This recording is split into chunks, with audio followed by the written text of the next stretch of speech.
நீஃபிமாலயா நேயர்களுக்கு வணக்கம். நான் உங்கள் பத்திரிகையாளர் RS கார்த்திக். என் அருகில் நண்பர் சக்தி சரவணன். நாங்கள் இருவரும் இன்னைக்கு பார்க்க போகிற படம் 7G விமர்சன விவாதத்தில் 7G போகிற படம் 7Gயா? ஆமாம், ரெயின்போ காலனியில் வெறும் 7G தான். நான் திருப்பியும் அந்த டைட்டில் ஏதாவது வச்சுட்டாங்களா அப்படின்னு பார்த்தேன். வெறும் 7G. ஆனால் சோனியா அகர்வால் இருக்காங்க. சோனியா அகர்வால் இருக்காங்க. அதனால தான் 7Gன்னு வச்சுருப்பாங்களோ? இருக்கலாம் மேபி. ஆனால் பொருத்தமாக தான் இருக்குது. ஒரு ஃப்ளாட்டு கேஸ் சிலிண்டர்னால டம்முன்னு வெடிக்குது. அதாவது ஒரு ஒரு ஒரு ஒரு விபத்து கிடையாது, வேணும்னே பண்றது தான். கேஸை திறந்து விட்டு கொலை குடும்பத்தையே கொலை பண்றதுக்கு. ஆனா டம்முன்னு வெடிக்குது. ஒரு அடுக்குமாடி 20 மாடி இருக்குது மேல அந்த பில்டிங்ல. ஆனா அந்த ஃபிளாட்ல 4 இடத்துல கருப்பு போட்டிஞ்சதோட சரி, ஃபிளாட் அப்படியே முழுசா இருக்குது. அது என்ன சிமெண்ட் தானா? கேஸ் அடிக்குமே தவிர நீங்க சிமெண்ட் உடைச்சு போகாது. படத்துல காட்டுற கிராபிக்ஸ் நெருப்பு பாத்தீங்கன்னா அது நீங்க அவ்வளவு பிரமாதமா விஜய் படத்துல. நான் கேட்டதுக்கு அதான் சொன்னார் அந்த படம் டைரக்டர். ஒருவேளை கால்வாசி சிலிண்டரா இருந்திருக்கும், இல்ல அரைவாசி சிலிண்டரா இருந்திருக்கும், கேஸ் கம்மியா. கரெக்டான பதில் தானே. டைரக்டர் உண்மையா விஷயம் அதுதான். ஹாரூன் டைரக்டர் தான் இந்த படத்துக்கு ரைட்டரும், இந்த படத்துக்கு ப்ரொடியூசரும். ஹாரூன் உண்மையா ஒரு நல்ல படத்தை கொடுத்திருக்கிறாரு. ஹாரர் படத்துல ஒரே மாதிரி சீன்களை பார்த்து பார்த்து அழுத்து போன நமக்கு சுந்தர்சி படத்துலயும் நம்ம லாரன்ஸ் படத்துலயும் பேய ஓட விட்டு திருவாமலே தண்ணி ஊத்துருச்சுன்னு வச்சுங்க, பேய் வந்துருச்சு. திரைசீல கொஞ்சம் வேகமா ஆடுச்சுன்னு வச்சுங்க, பேய் வந்துருச்சு. ஜன்னல் கதவுகள் பட்டார் பட்டார்னு அடிச்சுக்கிச்சுன்னு வச்சுங்க, ஏத்தி வச்ச விளக்கு டப்புன்னு அடைஞ்சு. இந்த மாதிரி சீன் எதுவுமே இல்லை இதுல. உண்மையா இந்த டைரக்டர்கிட்ட சுந்தர்சியும் லாரன்ஸும் கொஞ்சம் படம் பயிலலாம். அடுத்த ஹாரர் படம் எடுக்க லாபம் வரும் அவங்களுக்கு வருது. இவருக்கு அது சொன்னீங்களே, அது உண்மை. சுந்தர்சி படம் என்ன பிச்சுக்கிட்டு ஓடி அரண்மனை 4 நல்ல லாபம்.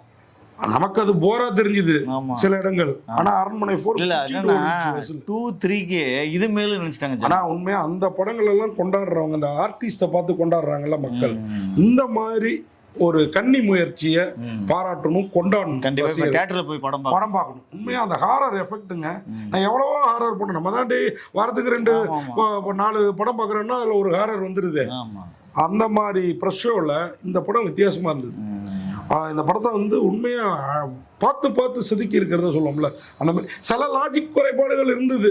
இப்போ சொன்னேன்ல, சிலிண்டர் வெடிச்சும் பில்டிங்க்கு ஒன்றாகலன்ட்டு, அந்த மாதிரி அதை இப்படியும் பார்க்கலாம் அப்படியும் பார்க்கலான்னு விட்டாங்களேன்னு தெரியல. உண்மையா இந்த படம் ஸ்மிருதி வெங்கட் நடிகை பிரமாதமா இருக்குது இந்த படத்துல. அவங்க அந்த ஃபிளாட்டுக்கு வராங்க, அந்த ஃபிளாட்டுக்கு குடி வர்றவங்க, அவங்கள துரத்துற பேய் தான் சோனியா அகர்வால். இவங்க 2 பேரை காட்டியும் இன்னொரு மேட்ரு, சும்மா கும்முன்னு இருக்காங்க. சினேகா குப்தா மேட்ருன்னா அவங்கதான் விஷயம், அவங்கள்ட்ட தான் இருக்குன்ற ஆளை சும்மா தலன்ட்டு பேய் படத்துல இந்த மாதிரி ஒரு தலுக்கு முழுக்க அப்படி ஒரு கிளாமர் விருந்து வேற லெவல்ல. வராங்களா? படம் ஃபுல்லா இல்ல, இந்த படத்தோட ஹீரோ அவரை கவுக்கிறதுக்காக வராங்க. அவர் பேர் ஒரு ஒரு புதுமுகம். அவரை எப்படியாவது அடையணும்னு, ஸ்மிருதி வெங்கட்டோட கணவர். அவரை அடைஞ்சிடணும், அடைந்தால் மகாதேவி இல்லையேல் மரணதேவிங்கிற மாதிரி, அடைந்தால் அவர் இல்லையேல் சாவர் அப்படின்ற ரேஞ்சில் அந்த பெண்மணி. அந்த பெண்மணிக்கு அவர் கிடைக்கல. எல்லாம் ஒரே ஐடி கம்பெனியில் வேலை பார்க்குறாங்க. அவர் ஸ்மிருதி வெங்கட்டும் சரி, அவங்க ஹஸ்பண்டும் சரி, இந்த பெண்மணியும். ஸ்மிருதி வெங்கட்டுக்கு ரொம்ப நாளாக பிறந்ததுலேருந்து வாடகை வீட்டில் வசிக்குது. புருஷன் மூலயமா ஒரு சொந்த வீடு அவர் வாங்குறாரு. இந்த ஃப்ளாட்டை ஐடி கம்பெனி சம்பளம் தான் உங்களுக்கு தெரியுங்களா, வாங்குறாரு. அங்க பேய் ஏற்கனவே இருக்குது. சோனியா அகர்வால் ஏன் இருக்கிறாங்க அப்படின்னு கதைக்குள்ளார போனோம்னா, சோனியா அகர்வால் ஏன் பேய் ஆனாங்க பார்த்தோம்னா, நம்ம சித்தார்த் விபின் மியூசிக் டைரக்டர், அவரும் சோனியா அகர்வாலும் மூத்த தாரம் 2ஆம் தாரத்து பசங்க. சோனியா அகர்வால்கிட்ட ஒரு கையெழுத்து போடு, இல்லைன்னா உன் பிள்ளைய கொண்டு வந்து மிரட்டுறாரு. ஃபர்ஸ்ட் அந்த அம்மா அடம் பிடிக்குது, போட மாட்டேன்னு. அப்புறம் பிள்ளைய கொண்டு வரணும்னு கையெழுத்தை போடுது. கையெழுத்தை போட்டாலும் இந்த வீட்டை விட்டு நான் போக மாட்டேன்னு உள்ள பிள்ளைகிட்ட டைலாக் பேசுது. இதை கேட்டுட்டு உள்ள வர்றவர் அது வாயில கார்ல இருக்கிற மது எடுத்து அடையாட்களோட போயிருக்காரு, ஊத்துறாரு. ஊத்தி அதை காலி பண்ணி அந்த அதான் அந்த கேஸ் வெடிக்குது. அதன் பிறகு என்ன நடக்குது, எப்படி அந்த பேய் ஏன் இவங்கள ஆட்டி விக்குது. ஒரு இவங்க புதுசா கல்யாணமான ஜோடி, புதுசா ஒரு லட்சியத்தோட கனவோட ஒரு வீடை வாங்கிட்டு போயிருக்காங்க, ஆட்டி விக்குது. அப்புறம் சோனியா அகர்வால் இவங்கள தீர்த்து கட்டுனுச்சா இல்லையா, இல்ல அதோட விரோதி கிட்ட வேலை காட்டுனுச்சான் இவங்கள வச்சு, இல்லை இவங்க இல்லாம அப்படிங்கிறத வித்தியாசமா விருப்பம் சொல்லியிருக்காங்க.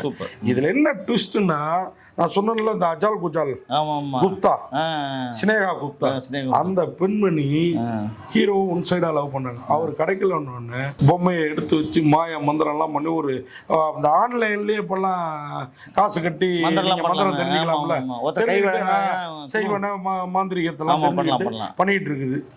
அப்போ ஹீரோ வீட்டில் அவர் வீடு குடி போற அன்னைக்கு கொண்டு போய் வச்சிருது.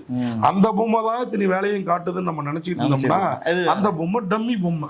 ஆனா அந்த பெண்மணி டம்மி கிடையாது. சினேகா குப்தா சும்மா கும்னு இருக்கிறாங்க. படத்துல அவங்க பண்ற காரியங்கள் டம்மி ஆயிடுது. சோனியா அகர்வால் கடைசியில என்ன ஆனாங்க, ஹீரோ ஹீரோயின் என்ன ஆனாங்க, சோனியா அகர்வாலால சித்தார்த் விபின் சோனியா அகர்வால் பழி வாங்கினாங்களா இல்லையா. இந்த கதையை வித்தியாசமாகவும் விறுவிறுப்பாகவும் சொல்லியிருக்கிறது இல்ல. உண்மையா டைரக்டர் ஹாரனும் சரி, இந்த படக்குழுவினரும் சரி வெற்றி பெற்றிருக்கிறாங்க. அதுல வந்து இந்த கல்கி ராஜா, கல்கி படத்துல நடிச்சார்ல, அவர் வந்து ஒரு கேரக்டர் நடிச்சிருக்கிறாரு. அது மாதிரி அவர் வந்து ஒரு வாட்ச்மேன் கேரக்டர். அது சில இடங்கள்ல ஆர்டிபிஷியலா இருந்தாலும் நல்லா பண்ணியிருக்கிறாரு.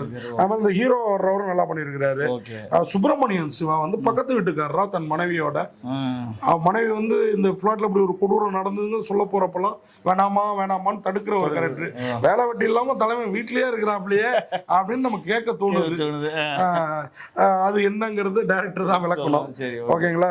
மற்றபடி படம் வந்து ஒரு என்டர்டைனரா இருக்குது. ஹாரர் மூவில காமெடியோட ஒரு என்டர்டைனர் பெஸ்டா இருக்குது. இந்த படத்துல போலீஸ்காரரா PRO KSK செல்வா வர்றாரு. இந்த படத்தோட இணை தயாரிப்பாளரும் அவரு வேற லெவல்ல நடிச்சிருக்கிறாரு. குடிச்சிட்டு கார் ஓட்டாதீங்க அப்படின்னு அட்வைஸ் பண்றாரு. பொருத்தமான அட்வைஸ் தான். ஒரு சீன் வந்து பொருத்தமா சொல்லியிருக்கிறாரு. அவரும் அந்த அட்வைஸை ஃபாலோ பண்ணிட்டோம். ஓகேவா. நிஜத்துல ஓகேவா. ட்ரீம் ஹவுஸ் அவங்க தான் இந்த படத்தோட தயாரிப்பு. அதான் ஹாரன் தான் தயாரிப்பாளர். இசையும் அவர், இது இயக்கமும் அவரு தான், எழுத்தும் அவர் தான். இந்த படத்துக்கு கண்ணா அவங்க தான் வந்து சினிமோட்டோகிராஃபி. அதே மாதிரி editor Biju V Don Bosco பிரமாதம் எடிட்டர். இந்த படத்துல செமையா வேலை பார்த்திருக்காரு. மியூசிக் சித்தார்த் விபின். இந்த படத்துல ஒரு வில்லனா, ஆமா சித்தார்த் விபின் வர்ற சீன்லாம் அவரை பார்த்தா காமெடியானா தெரியும். ஆனா பண்ற சேட்டைகள்லாம் இருக்கு பாருங்க, வில்லத்தனம் பயங்கரமா இருக்கும்.